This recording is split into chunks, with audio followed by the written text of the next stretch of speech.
انت رايك شنو تطلق؟ قلت لهم انا والله ما بطلق ساهل، لانه لو دار اطلق عندي شرط انه انا المره دي تقعد معايا عشان اجيب كرامه اهلي وبتاع شنو، وبعدين بطلق انا بفهميها حسب مين ما دايراني، لكن هي برضا. اول حاجه انا ما بطلق برضاكم انتم، نوريكم دكم الشيء خلوني امشي فوق المحاكم، قاموا هم فاتوا عملوا لي دعوه وودوني المحكمه معاكم كويس. ده راي اول. الراي الثاني، انا الناس دي شنو، الاول هم قشالوا مني، انا مشيت فتحت عريضه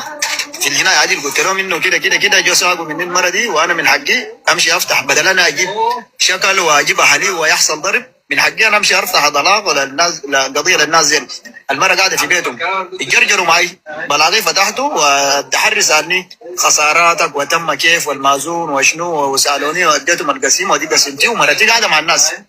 عرفتوا كلامي؟ ده الموضوع يحدي هنا، انا ما وريت هي زول، حتى اهالي هنا الناس اللي قاعدين الناس بيتنا الكبير ما عارفين، ما في زول عارف الحاصل شنو المحل ده. انا محل مشيت اشيل فاتحه وجيران ناس عمتي تم هناك، وحبيت اتم شنو بسير كده وبالكتمان عشان اجيب كرامتي وكرامه نفسي يمشي بما يرضي الله، واقدم على الموضوع واشيل حاجاتي اجي.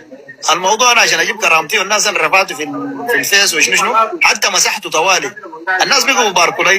باركوا لي هسه على اساس انه العرس الاول، لكن انا قاعد باركوا لي بالمره الثانيه، المره الثانيه زادوا خشت في عقده، هي زول بضرب لي مبروك يا سيد العريس، مبروك يا سيد العريس، لكن بيباركوا للمره شنو القديمه،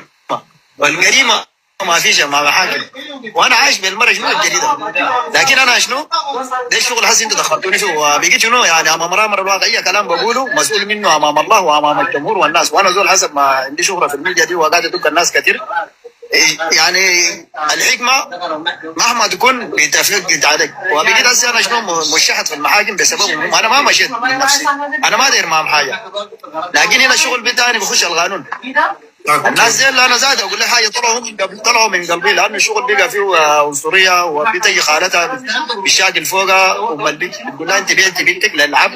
بسير كده، وجا من بريطانيا واتخلعت وكده، وانا كنت عاب لكن كنت مقفل جد ما فاضل اي سنه تقيل الحمد لله، اذا ما بيهزني، وجبت كرامه حالي الناس اللي استفزونا اول ليله بالعرس الثاني، حتى بيجوا شنو سيره ماشيين قدام بيت العروس، هم جيران زادوا العروس الثانيه، بيقولوا راجل المرة دي حلو حلاوه وجابوا كراماتهم وزعلانين، حتى الحله كلهم زعلانين، هي واحده تيجي يقول والله لما ادوك مره ندوك المره دي، دخلوا لي مرتين. معلش يا ست شهور، ممكن ناخذ ندي سؤال مباشر اي ما مشكله اصلا توالي، بس احنا ما قدرنا ندخل مصاب خليك قريب عشان ندوك فرصه مصاب انت جمال يا مجدي. رمضان نجيك لان انت قبل شويه شبكه ننزل. اي تفضل سؤال لك مباشر يا مجدي. توالي بعدين مصاب ثاني كويس، سؤال لك مباشر يا مجدي، اول مره انت تعرفت عن بده وين؟ انا والله بس جاي زياره لعمتي توفت، وجيت شلال الفاتحه وجاب خروفي عشان شنو امي وقت توفت الله يرحمها، عملت معانا الواجب اولادها، جيت انا اعمل الواجب معهم، بس نازل من الركشه بطاقتي وحاجاتي اللي انتم بتشوفوهم دلك، شفت البيت جايه ماشيه محترمه ومتحجبه، والله ما عينت لنا ذاته، بس عجبتني كده،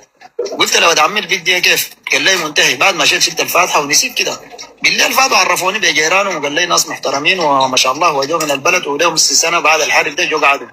خلاص عمي ذاك هو امام جامع وناس الحله بيعرفوه زول محترم، قال لهم ده ولدي، وتم لي العرس وتم لي العقد، معناته انت البنت ما اتكلمت معاه قبل العرس؟ ما اتكلمت معاه الا وقت وافق، سالوها قال لها موافقه، قالت موافقه، قالت ما دام ابوي موافق انا موافقه، بس مع ناس يعني اصول، وهم ناس بيعرفوا الدين، عرفتها كيف انها مجبوره؟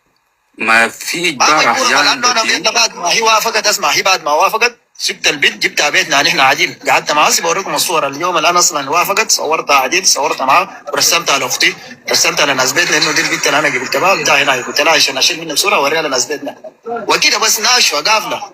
خلاص يلا فتاني بامورها وحاجاتها، اولاد عمي وحاجات ساقوها هي بالركشه، ودوها تعزل حاجاتها واخواتها الكبار، الشغل خش فوق شنو تحريض وخش فيه احتيال، لما دايرين شنو يعملوا لنا، دايرون نسمع نديك الكبيره وما الكبيره، يعني شغل كده ما بتخش في الراس، يعني الكبيره مع الراس المطلقه، ودايرين شنو اللوني من دي، انا امسك الكبيره واعمل بها كده، عرفت كلامي؟ الشغل انا بس ما داير اشرح 10 زياده هنا، الشغل خش فيه احتيال عادي، انا كذب عليكم. لا شكرا، بس انا سالتك كان سؤال تقرير عشان معنا حاجه بعد ده خلونا طيب ندي جانسي لمصعب فيلسوف، هنجيك راجل اخونا مصعب تفضل، ونجي قريب انت لبعيد، مصعب طبعا بعيد. طيب رمضان تيم مصعب بعيد، ننزل لكم مشكله. تفضل يا طيب رمضان هاي تيم شبكتك بس قاعد اركب راسي. ايوه طيب. عموما تكملة كلامي، والله يا اخي المجد هو عنده حق،